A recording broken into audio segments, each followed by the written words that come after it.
vous restera plus qu'à aller le confirmer par une prise de sang en laboratoire.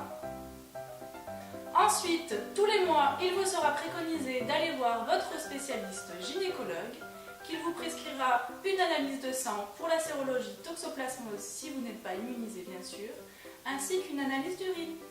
On passe maintenant à ce qu'il ne faut plus faire ou éviter de faire quand on est enceinte. Donc tout d'abord, on élimine totalement l'alcool et le tabac. Ensuite, on revoit un petit peu son mode alimentaire, notamment pour les personnes qui ne sont pas immunisées contre la toxoplasmose.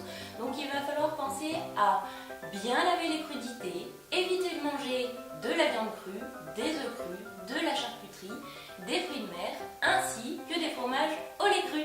Et enfin, 2-3 autres choses pour lesquelles il faut avoir une certaine vigilance: le soleil, les spas, la litière des chats, ainsi que la pratique du sport. On passe tout de suite aux choses à faire pendant votre grossesse. Donc tout d'abord, bien vous reposer et écouter votre corps. Ensuite, il vous faudra bien vous hydrater avec de l'eau et manger très équilibré. Si vous vous exposez au soleil, mettre une crème solaire indice 50+, et marcher ou faire de la natation. On va maintenant regarder la grossesse en vous la détaillant trimestre par trimestre. Donc le premier trimestre, ce qu'il y a à faire, c'est tout d'abord d'aller faire une prise de sang complète avec plusieurs sérologies, des analyses d'urine et une carte de groupe sanguin. Vous aurez par la suite l'échographie de fin de premier trimestre, une des plus émouvantes, avec le dépistage de la trisomie 21. Donc maintenant, on va regarder l'évolution de notre bébé au cours de ce premier trimestre, mois par mois. Donc au premier mois, votre bébé est un amas de cellules appelé blastomère qui ressemble à l'équivalent d'une graine de pavot. Donc on passe ensuite au deuxième mois. Donc en fait, notre petit blastomère va passer du stade de la graine de pavot à la petite framboise. Il va y avoir plusieurs développements. Tout d'abord, son petit cœur commence à battre et son cerveau et sa moelle épinière se développent, ainsi que le cordon ombilical. Au cours de ce troisième mois de grossesse, votre petite framboise deviendra une jolie prune. Par la suite, ses membres et ses organes se développent tout doucement et votre embryon deviendra un fœtus. Maintenant qu'on a vu les changements qui s'opéraient au niveau de notre fœtus, on va regarder un petit peu les changements qu'on a pour notre maman, même s'ils ne sont pas visibles à l'œil nu. La maman va se sentir fatiguée, éventuellement avoir des nausées, peut éventuellement ressentir une constipation et avoir les seins gonflés et un petit peu douloureux. Dernière petite chose à faire en cette fin de premier trimestre, donc tout d'abord faire votre déclaration à votre sécurité sociale ainsi qu'à votre employeur. Par la suite, vous pouvez commencer à regarder les maternités dans lesquelles vous pourrez accoucher et commencer également à regarder le mode de garde pour votre futur enfant.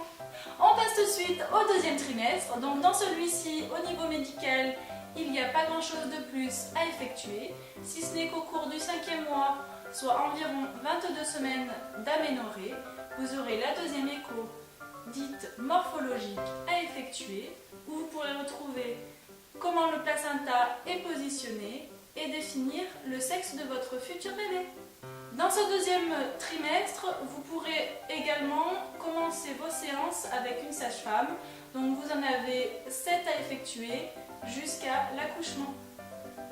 On regarde maintenant les changements qui s'opèrent au niveau de notre bébé au cours de ce deuxième trimestre, donc qui va aller du 4e au 6e mois.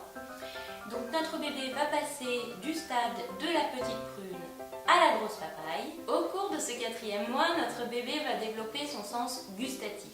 Il va pouvoir percevoir si l'on mange sucré ou salé et nous faire ressentir par des petits coups de pied les goûts qu'il préfère. Donc ces coups de pied sont tellement faibles que ça fait comme si on avait des petits papillons dans le ventre.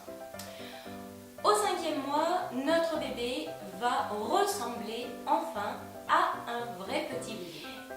Et enfin, au 6e mois, soit à la fin de notre second trimestre, notre bébé va mesurer environ 30 cm et peser 1 kg.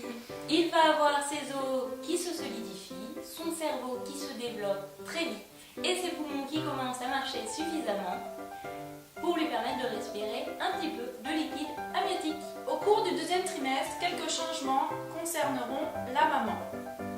Tout d'abord, son ventre va commencer à bien s'arrondir.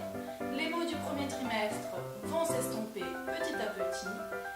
Elle prendra environ 1 kg par mois pour une moyenne d'environ 9 à 12 kg en fin de grossesse. Donc profitez-en pour bien vous reposer pendant ce deuxième trimestre. Au cours de ce deuxième trimestre, il va falloir aussi s'occuper de tout ce qui est un peu plus administratif, donc rechercher ou commencer à regarder pour une maternité, chercher aussi un gynéco-obstétricien et vous pouvez aussi commencer à regarder pour la chambre du bébé et bien sûr chercher des prénoms. Le deuxième trimestre touche à sa fin.